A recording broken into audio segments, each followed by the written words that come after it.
সুপ্রিয় দর্শক, বাংলাদেশ টেলিভিশনের নিয়মিত আয়োজন ফ্যাসিবাদের দিনলিপি অনুষ্ঠানে আপনাদের সবাইকে স্বাগত জানাচ্ছি। আপনাদের সঙ্গে আছি আমি সাঈদ খান।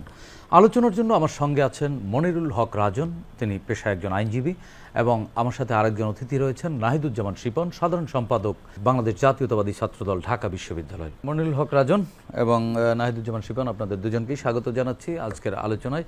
ইতিহাস সাক্ষ্য দেয়, ক্ষমতালোভী কোনো শাসক যখন জনগণের মৌলিক অধিকার কেড়ে নেয় তখনই জনমনে জন্ম নেয় প্রতিরোধের অগ্নিবীজ। ফেরাউন, হিটলার, মুসোলিনি, স্ট্যালিন, ইদি আমিন সহ দেশ বিদেশের বিভিন্ন শাসক বিভিন্ন সময়ে মানবজাতির ক্যালেন্ডারের পাতাকে রক্তাক্ত করেছে। ফ্যাসিবাদের দিনলিপি অনুষ্ঠানের প্রতিটি পর্বে আমরা তুলে ধরি বিভিন্ন সময়ে নাগরিক অধিকার ভুলুণ্ঠিত হওয়ার চিত্র। এই আলোচনার মাধ্যমে আমরা চিহ্নিত করব গত সরকারের যাবতীয় ফ্যাসিবাদ, খুঁজে বের করবার চেষ্টা করব নাগরিক অধিকার নিশ্চিতের পথ, যাতে ভবিষ্যতে আর কোনো শাসক নাগরিক স্বাধীনতাকে লঙ্ঘনের সাহস না পায়। দর্শক, আজ 5 ডিসেম্বর 2024। গত 16 বছরের শুধুমাত্র এই দিনটিতে কি কি ঘটেছিল, অতিথিদের সঙ্গে আলোচনার আগে বিভিন্ন গণমাধ্যম থেকে সংগৃহীত কিছু সংবাদের শিরোনাম দেখে আসি। 2009 নদী থেকে অবৈধভাবে বালু তুলছেন আওয়ামী লীগ নেতা। 2010 4 মাসে এডিপির মাত্র 14% বাস্তবায়িত। এক্সিম ব্যাংক থেকে শিল্প ঋণের নামে নেয়া 42 কোটি টাকা শেয়ার বাজারে। বড়পুকুরিয়া বিদ্যুৎ কেন্দ্রের উপজাত ছাই 4 বছরেও অপসারিত না হওয়ায় বন্ধ হওয়ার আশঙ্কা। 2011 টিআর এর নামে প্রতারণার ঘটনা ধামাচাপা দিতে উঠে পড়ে লেগেছে প্রশাসন। 2012 মন্ত্রী এমপিদের চাপে বিব্রত এনবিআর। কালিয়াকৈরে 500 একর জমির দলিল জাল। 2013 অর্থ কেলেঙ্কারি, অনিয়ম, দুর্নীতির পরও কোনো সংস্কার না করেই 4 রাষ্ট্রায়ত্ত ব্যাংকে 4100 কোটি টাকা দিতে যাচ্ছে সরকার। নোটিশ ছাড়া 170টি বাড়ি পুড়িয়ে দিল ক্ষমতাসীন ঘনিষ্ঠ তিতাসের ঠিকাদারি প্রতিষ্ঠান রয়্যাল গ্রুপ। বিএটিভির 791 কোটি টাকা রাজস্ব ফাঁকি। 2014 মুক্তিযুদ্ধের চেতনা কি এই শুধু আওয়ামী লীগই রাজনীতি করবে? মির্জা ফখরুল। প্রকল্পের টাকায় এলজিইডির গাড়ি বিলাস। 2015 রেলওয়ের 4391 একর জমি প্রভাবশালীদের দখলে। 850 সাধারণ পাসপোর্টকে সরকারি বানিয়ে মানব পাচার। 2016 ইচ্ছাকৃত খেলাপিদের কালো তালিকাভুক্ত করার দাবি। 3 বছরেও জানা যায়নি তারা জীবিত না মৃত। এই দ্বন্দ্বে আটকে আছে গুম হওয়া ব্যক্তিদের স্বজনরা। 2017 ব্যাংক খাতে কেলেঙ্কারি, চবিতে 26 বছর নির্বাচন ছাড়া উপাচার্য। নিখোঁজদের উদ্ধারে সাড়া নেই র্যাব পুলিশের। 2018 নির্বাচন ঘনিয়ে এলেও প্রার্থীদের খেলাপি ঋণ আদায় করতে পারেনি ব্যাংক, ঋণে স্থগিতাদেশ নিয়েছেন আদালত থেকে। 2019 ট্যাক্স রিসিভ টাকা 20,221 crore short of target in July October. Islami bank পরিচালনা পর্ষদের এক সভাতেই 4700 কোটি টাকার ঋণ পুনঃতফসিল। 2020 বেসরকারিভাবে করোনার টিকা আনলে ব্যয় বাড়বে, এই অপব্যয় করার অধিকার সরকারের নেই। জাফরুল্লাহ চৌধুরী। মেট্রো রেল বিআরটির পরও আগের অবস্থায় চলাচল করতে হবে বেশিরভাগ মানুষকে। 2021 tax regime continue to increase inequality. সড়কে অনিয়মের বিরুদ্ধে নিরাপদ সড়কের দাবিতে আন্দোলনরত শিক্ষার্থীদের লাল কার্ড। রাজনৈতিক দলের উস্কানিতে শিক্ষার্থীরা রাস্তায় নেমেছে কাদের। ইউপি নির্বাচন নৌকার বিরুদ্ধে স্ট্যাটাস দিলে ক্রস ফায়ারের হুমকি আওয়ামী লীগ প্রার্থী সমর্থকের। 2022 জাপানের দেয়া 77 কোটি টাকার চিকিৎসা সরঞ্জাম 5 মাস ধরে পড়ে আছে চট্টগ্রাম বন্দরে। 2023 high court asks lawyer for evidence of night time voting in 2018 election. খেলার মাঠ দখল করে নির্মিত সরকারি কর্মকর্তা কর্মচারীদের 2টি 15 তলা ভবন খালি 3 বছর, আরও 4টি নির্মাণ কাজ চলছে। শেয়ার বাজার ও বন্ডে সাকিবের বিনিয়োগ 43.5 কোটি টাকা, ঋণ 33 কোটি টাকার বেশি। অ্যাডভোকেট রাজন, আপনার কাছ থেকে শুনতে চাই। একটি সংবাদের শিরোনামে দেখলাম মির্জা ফখরুল ইসলাম আলমগীর 2014 সালে বলেছিলেন, মুক্তিযুদ্ধের চেতনা কি এই যে শুধু আওয়ামী লীগই রাজনীতি করবে? 2024 সালের চেতনা কি বলে? আওয়ামী লীগ ছাড়া সবাই রাজনীতি করবে? 24 কি আসলেই তাই বলে, নাকি আওয়ামী লীগ নিজেই রাজনীতি ছেড়ে দিয়েছে? আপনার কাছে কি মনে হয়?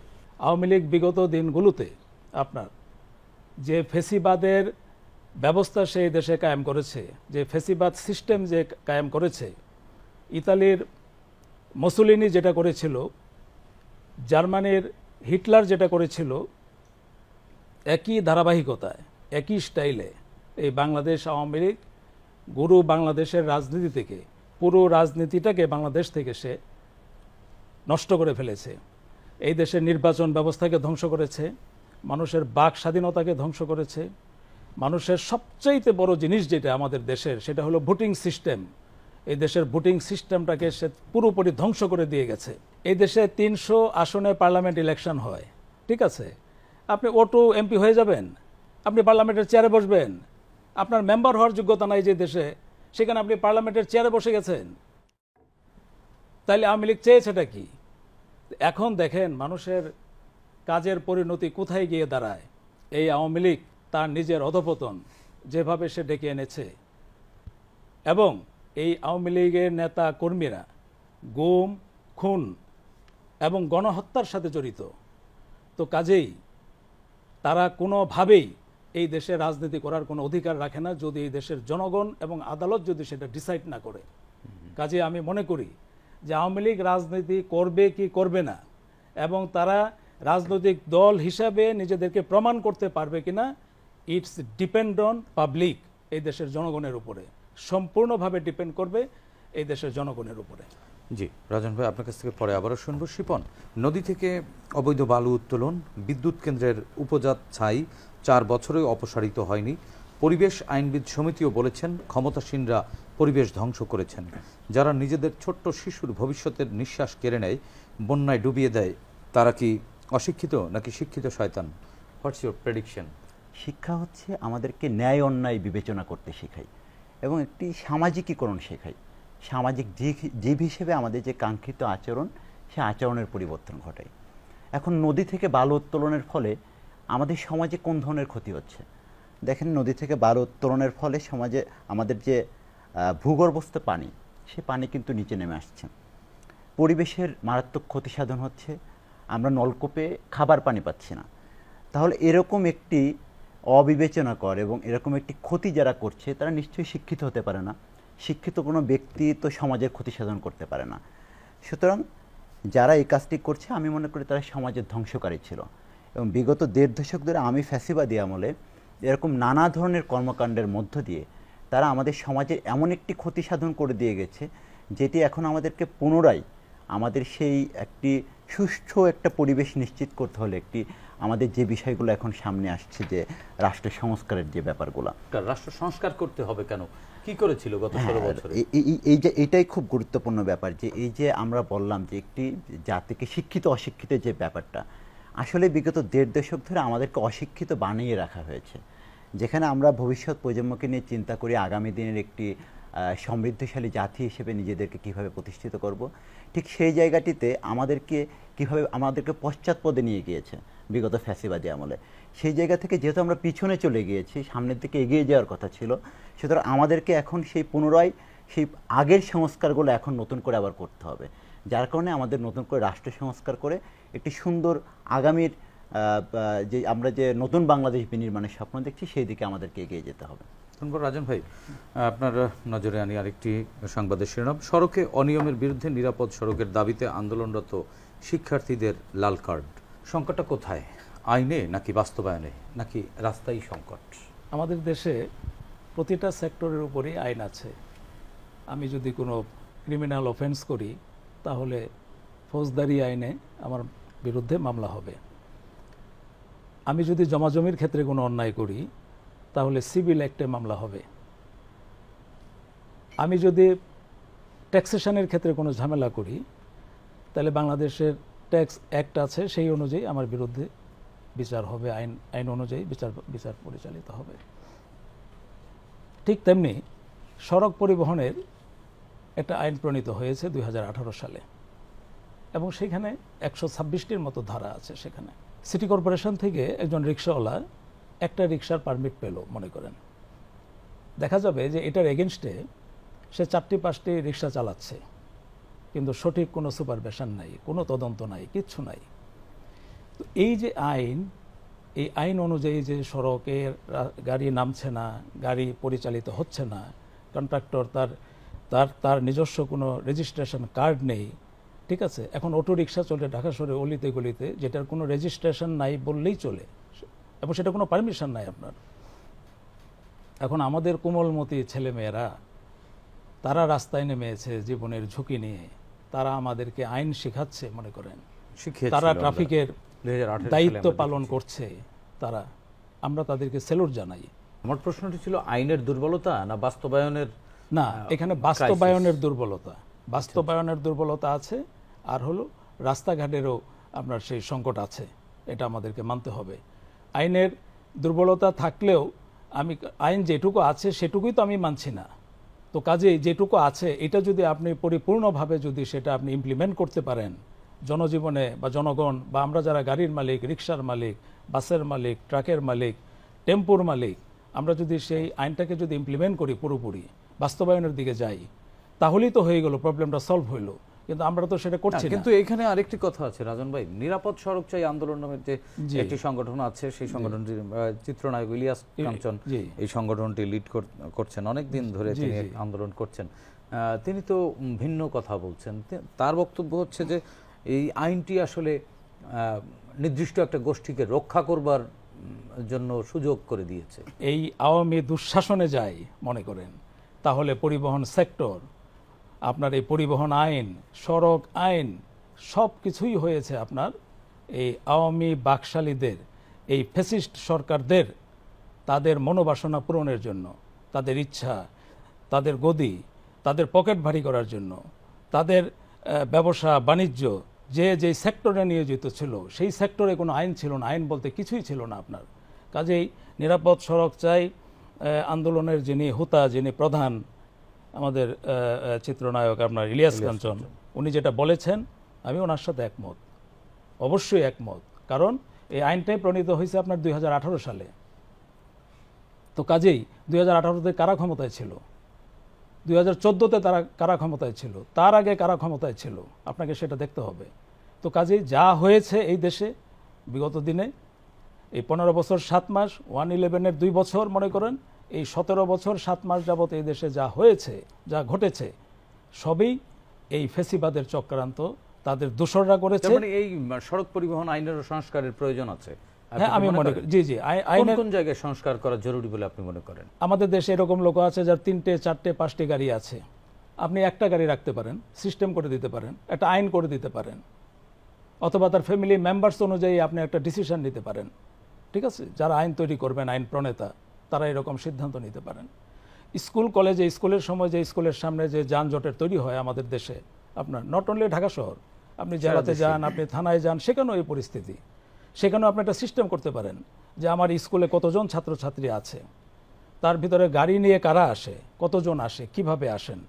ঠিক আছে, যারা গাড়ি নিয়ে আসতে না পারেন, স্কুল থেকে যদি সার্ভিসের সেই ব্যবস্থাটা দেওয়া হয়, তাহলে আমার স্কুলে আনুপাতিক হারে আমার কয়টা মাইক্রো লাগবে, বা আমার 10টা মাইক্রোর জায়গায় আমি যদি ধরেন 23 সিট বিশিষ্ট আমি যদি 5টা বাস দেই, তাহলে সেইখানে যানজট অনেকটা নিরসন হবে। এগুলো কি সড়ক পরিবহন আইনে অন্তর্ভুক্ত হওয়া জরুরি?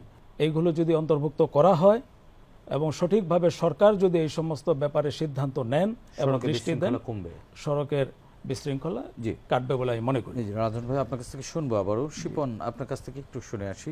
একটি সংবাদের শিরোনামে দেখলাম খেলার মাঠ দখল করে সরকারি কর্মকর্তা কর্মচারীদের 2টি 15 তলা ভবন নির্মাণ করেছে।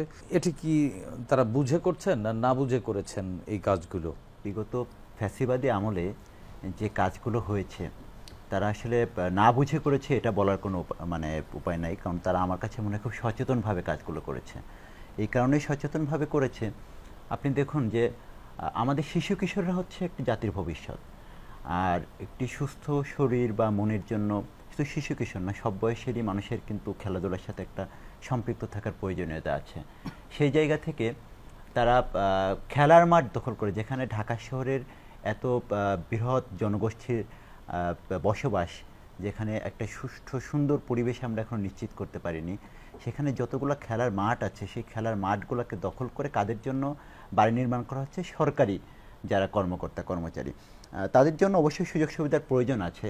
কিন্তু আমার কাছে মনে হয়েছে বিগত ফ্যাসিবাদী আমলে যে আওয়ামী ফ্যাসিবাদী সরকার ক্ষমতায় ছিল, তার আমলাতন্ত্র নির্ভর হয়ে পড়েছিল। সে আমলাতন্ত্র নির্ভর হয়ে যাওয়ার কারণে তাদেরকে তারা একটু বেশি সুযোগ সুবিধা দিতে গিয়ে তারা এই ধরনের অবিবেচনা প্রসূত সিদ্ধান্তগুলো, যে খেলার মাঠ, বাচ্চাদের খেলার মাঠ দখল করে সরকারি আত্মঘাতী সিদ্ধান্ত। হ্যাঁ, আত্মঘাতী মানে এটা একটা জাতিকে ধ্বংসের দিকে ঠেলে নিয়ে যাওয়া তারা। এবং আমার কাছে মনে খুব সুপরিকল্পিতভাবে বিগত 1.5 দশক ধরে এই কাজটি করেছে, যাতে বাংলাদেশটা ধ্বংসের দ্বার প্রান্তে চলে যায়। এখন আমরা, আমার কাছে মনে হয় যে আমরা একটা ধ্বংসস্তূপের মধ্যে দাঁড়িয়ে আছি। এখান থেকে বেরোয়ার উপায় কি? মানুষের মধ্যে যে সামাজিক যে অবক্ষয়টা ঘটেছে, আমাদের মধ্যে একটা সংযোগ স্থাপন দরকার, মানুষের সাথে মানুষের সংযোগ। মানে রাজনীতি তো এক ধরনের সামাজিক সম্পর্কের বিষয়। এই সামাজিক সম্পর্কটাই দীর্ঘদিন ছিল না, এই সংযোগটা ছিল না, যে রাজনৈতিক দলগুলো আমরা মানুষের কাছে যাব, মানুষ আমাদের কাছে আসবে।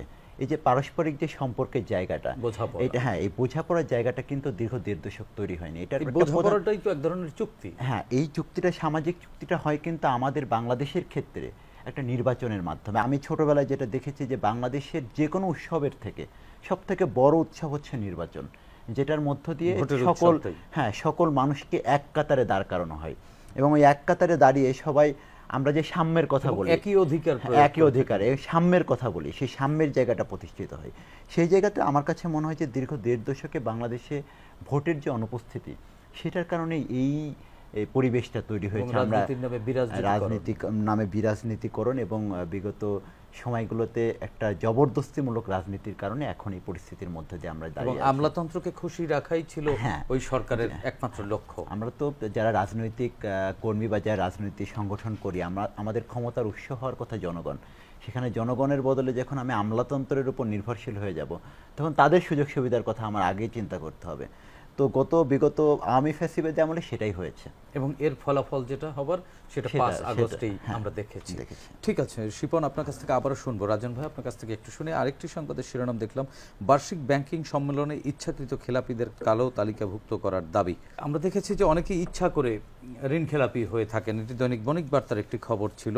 দৈনিক প্রথম আলোর আরেকটি শিরোনাম, শীর্ষ 1000 গ্রাহকের 25% ঋণ খেলাপি। বাংলাদেশে খেলাপি সংক্রান্ত আইনে কি কোনো ত্রুটি আছে কিনা? আপনি তো একজন আইনজীবী এবং এই বিষয় সংক্রান্ত আইনজীবী। তো এই যে খেলাপি ঋণ আপনার, এটা দুইভাবে হয়। একটা হলো সত্যি সত্যি সে খেলাপি, আরেকটা হলো ইচ্ছাকৃতভাবে খেলাপি। তো আমাদের এই দেশে আপনার ইচ্ছাকৃতভাবে খেলাপির তালিকা অনেক বড় হয়েছে আপনার বিগত। মানে ইচ্ছাকৃতভাবে কেন ঋণ খেলাপি হতে হবে? ইচ্ছাকৃতভাবে খেলাপি হলে তো অনেক সুবিধা আছে কিনা? অনেক সুবিধা, তো ক্রেডিটের চাইতে সুবিধাটা বেশি। সে তো ঋণটা নিয়েছেই আপনার নিজেকে খেলাপি হিসাবে প্রমাণ করার জন্য। তার কারণ হলো, ধরুন একটা গ্লাস ফ্যাক্টরি করবেন, আপনি ঋণ নিয়েছেন ব্যাংক থেকে 100 কোটি টাকা। এখন যেই ব্যাংক আপনাকে ঋণ দিল, সেই ব্যাংকের অথরিটি বলেন বা কনসার্ন অফিসার বলেন, যিনি এটা ডিল করলেন, ওনার তো উচিত যে উনি যে ঋণটা নিচ্ছেন কিসের উপরে নিচ্ছেন, কোন জায়গার উপরে নিচ্ছেন, সেটা কি হচ্ছে কিনা। আমরা কি আদৌ সেখানে যাচ্ছি? আমরা কিন্তু যাচ্ছি না। আপনি টাকা নিয়ে কি করতেছি, 100 কোটি টাকা নিয়ে আমি কিন্তু জায়গা কিনতেছি অন্য জায়গায়, কিনে বাকি টাকা আমি বাইরে পাঠিয়ে দিচ্ছি। ঋণ একটা মনিটরিং এর তো রেওয়াজ আছে। না, রেওয়াজ আছে, কিন্তু ইমপ্লিমেন্টেশনের ঘাটতি আছে তো আইনের। কেন এই ইমপ্লিমেন্ট করেনি কেন বিগত সরকার? ইমপ্লিমেন্ট করে নাই কেন? বিগত সরকারের চোখের সামনে আপনি দেখতেছেন, সারা দেশবাসী জানে, লক্ষ লক্ষ কোটি টাকা পাচার হয়ে গেছে। 35,000 কোটি টাকা সালমান এফ রহমান নিয়েছেন, দেখেছেন আপনি। এস আলম গ্রুপ 25,000 কোটি টাকার উপরে পাচার করেছে। ঠিক আছে, কোনো জবাবদিহিতা আছে মনে করেন? পেয়েছেন? এটা কি এই ইচ্ছাকৃত ঋণ খেলাপিরাই কিন্তু পাচার করবার জন্য এটি করেছে? যারা এখানে ঋণ নিয়েছে তখন বা তৎকালীন সময়ে বা এখনো যারা নিচ্ছে মনে করেন, তারা তো এই ঋণটাকে নিয়ে যে পারপাসটা দেখিয়ে মনে করেন ঋণটা আপনি গ্রহণ করেছেন, আপনি তো এই পারপাসটার উপরে কোনো কাজ করছেন না। আপনার পারপাস তো অন্যটা, আপনার ইন্টেনশন তো অন্যটা। হ্যাঁ, ওনাদের ইন্টেনশন কি ছিল আসলে? ওনাদের ইন্টেনশন ছিল, যারা ঋণ নিয়েছেন আপনার তৎকালীন সময়ে, এদের ব্যাংক অ্যাকাউন্টে আপনি কোনো টাকা পাবেন খুঁজে গিয়ে দেখেন। আপনি যে জায়গা বা যে বাড়ি আপনি মর্টগেজ রেখে আপনি ঋণ নিয়েছেন বা ইন্ডাস্ট্রি করার নামে আপনি যে নিয়েছেন, তো আদৌ তো সেগুলোর উপরে কোনো সুপারভিশন নাই কর্তৃপক্ষের, বা সেন্ট্রাল ব্যাংকের কোনো সুপারভিশন নাই। যার জন্যই তো আজকে ঘরে ঘরে ঋণ খেলাপি। মনে করে ব্যাংক থেকে ঋণ নিলে কোনো সমস্যা নাই, এটা দিতে হবে না, আর এটার কোনো জবাবদিহিতা নাই। ইচ্ছাকৃত ঋণ খেলাপি হলে তার তো আইনি অনেক পদক্ষেপ আছে, আইনের অনেক, এর জন্য আইনের জবাবদিহিতারও বিধান আছে, এবং মামলা হয়, দেখেন বা এটি আমাদের দেশে জেল জরিমানা অর্থ পর্যন্ত ঋণ হয়। আইন আছে 2003 এবং সেখানে সময়সীমাও বেঁধে দেওয়া আছে যে আপনাকে এত দিনের ভিতরে এই মামলাটা নিষ্পত্তি করতে হবে। তাও কিন্তু সেটা হচ্ছে না। হয়নি কেন? বিগত 16 বছরে আওয়ামী ফ্যাসিস্টের আমলে যারা যে ঋণগুলো গ্রহণ করেছে এদের কাছে আইন কোনো বিষয় না, কোর্ট কাচারি আদালত কোনো বিষয় ছিল না, কোনো কিছুই না। কারণটা কি ছিল? কারণ তারা যেখানে একটা আওয়ামী লীগ আছে মনে করেন, সেখানে সে যদি কোর্টে থাকে তাহলে সে ভাবছে যে এই কোর্ট আমার, এই জাজ আমার, এই ম্যাজিস্ট্রেট আমার, এই পুরো কোর্ট আমার। তাদের ধারণা ছিল এরকম ফ্যাসিস্টদের, আওয়ামী লীগের, এবং সেখানে কথা বলার কারো সাহস নাই মনে করেন। আচ্ছা আচ্ছা, এই অবস্থা ছিল। মানে এই বিষয়গুলো তো অনেক সময় আমরা দেখেছি যে সংবাদে চলে এসছে, তারপরে দুই একটা মামলাও আমরা হতে দেখেছি। এই মামলাগুলো আসলে অধিকাংশ মামলা আবার বিচারের মুখ দেখেনি। না, এর মাধ্যমে কি এক ধরনের বৈধতা দেয়া হতো কিনা? শেখ হাসিনা বলেন বা তার দূষররা বলেন, যারা এই ঋণ নিয়েছে তাদের কাছে কোর্ট কাচারি আদালত মামলা কোনো কিছুই তাদের কাছে কোনো বিষয় ছিল না। আপনার তখন জি, ঋণ নিতে পারলাম, এটা আমার গর্ব, মানে নিজের মনে হয়ে গেল, নিজের মনে হয়ে গেল। এই ছিল আপনার আওয়ামী লীগের শাসন। জি, রাজন ভাই আপনার কাছ থেকে আবারও শুনবো। শিপন, আপনার কাছ থেকে একটু শুনি। আমরা একটি সংবাদে দেখলাম শেয়ার বাজার ও বন্ডে সাকিবের বিনিয়োগ 43.5 কোটি টাকা, ঋণ 33 কোটি টাকার বেশি।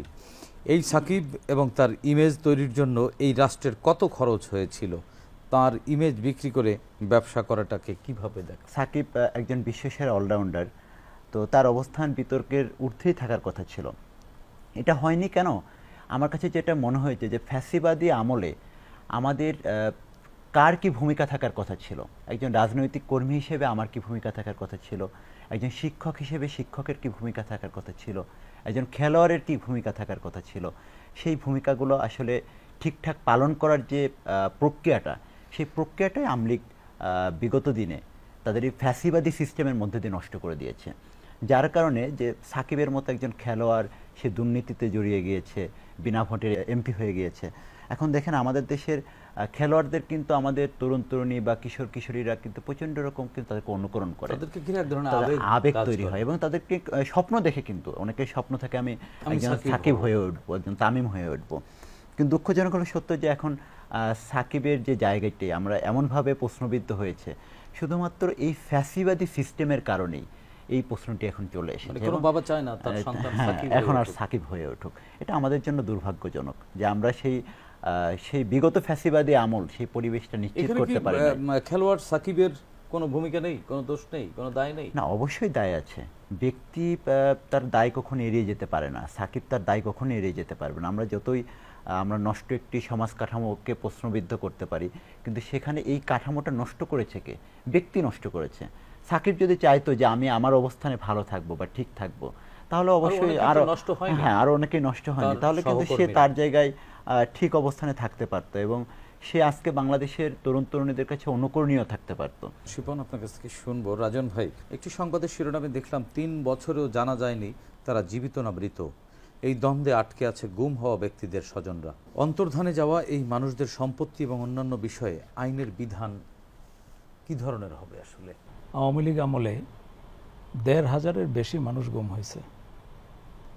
তো যে গুম হয়েছে, যাদের আজ পর্যন্ত কোনো খোঁজখবর পাওয়া যায়নি।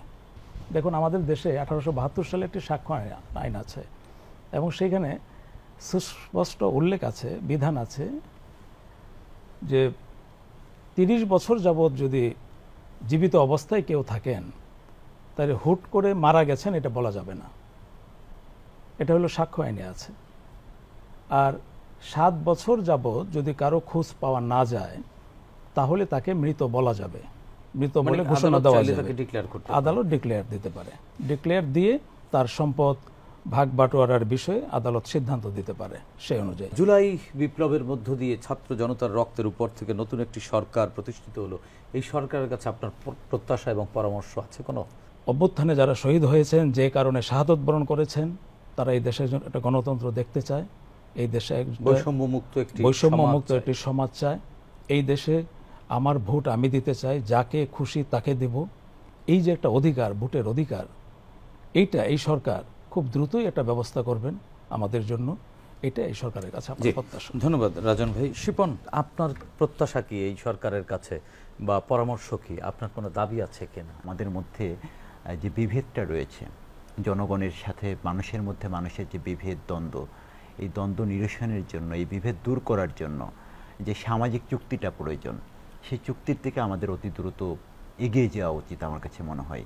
যত দ্রুত আমরা মানুষের মধ্যে মিশতে পারবো, তত দ্রুত আমাদের দ্বন্দ্বগুলো নিরসন হবে। আর এই সামাজিক চুক্তিতে আসার জন্য যে বিগত ১.৫ দশকে যে ফ্যাসিবাদী ব্যবস্থা কায়েম হয়েছে, সেখানে যেটা হয়েছে যে আমাদের প্রতিনিধিত্ব করে, আমাদের প্রতিনিধিরা কিন্তু আমাদের কথা বলার শোনার মতো কোনো লোক ছিল না। তো আমার মনে হয় যে এই দীর্ঘ লড়াইয়ের মধ্য দিয়ে আমাদের সেই সুযোগটা তৈরি হয়েছে যে আমরা আগামী দিনে একটি ভয়হীন পরিবেশের মধ্য দিয়ে আমরা আমাদের প্রতিনিধি নির্বাচিত করতে পারবো, যারা আমাদের কথা বলবে, জনগণের কথা বলবে, নাগরিক অধিকার নিশ্চিত করবে, মানুষের কথা বলবে। এটাই আমার প্রত্যাশা আর কি বর্তমান অন্তর্বর্তীকালীন সরকারের কাছে। ধন্যবাদ শিপন, ধন্যবাদ রাজন ভাই, আপনাদের দুজনকে। প্রিয় দর্শক, ৩৬ জুলাইয়ের গণ অভ্যুত্থানের মাধ্যমে ছাত্র জনতা এ মাটির গর্ভে যে নতুন আলো প্রবেশ করিয়েছে, তা ধরে রাখার দায়িত্ব শুধু সরকারের একার নয়, আমাদেরও। বিভিন্ন স্থানে ঘটে যাওয়া মব ভায়োলেন্স, মব জাস্টিস ফ্যাসিবাদী সংস্কৃতিরই অংশ। সুশাসনের প্রয়োজনে দীর্ঘদিনের চর্চিত এই ফ্যাসিবাদী সংস্কৃতি থেকে বেরিয়ে এসে আইনের আশ্রয় নিতে হবে আমাদের। আসুন আমরা সুনাগরিকের পরিচয় দেই, ফ্যাসিবাদকে রুখে দেই। দর্শক, দেখা হবে আগামী পর্বে নতুন অতিথিদের সঙ্গে। ততক্ষণ পর্যন্ত ভালো থাকুন, সুস্থ থাকুন, বাংলাদেশ টেলিভিশনের সঙ্গেই থাকুন। খোদা হাফেজ।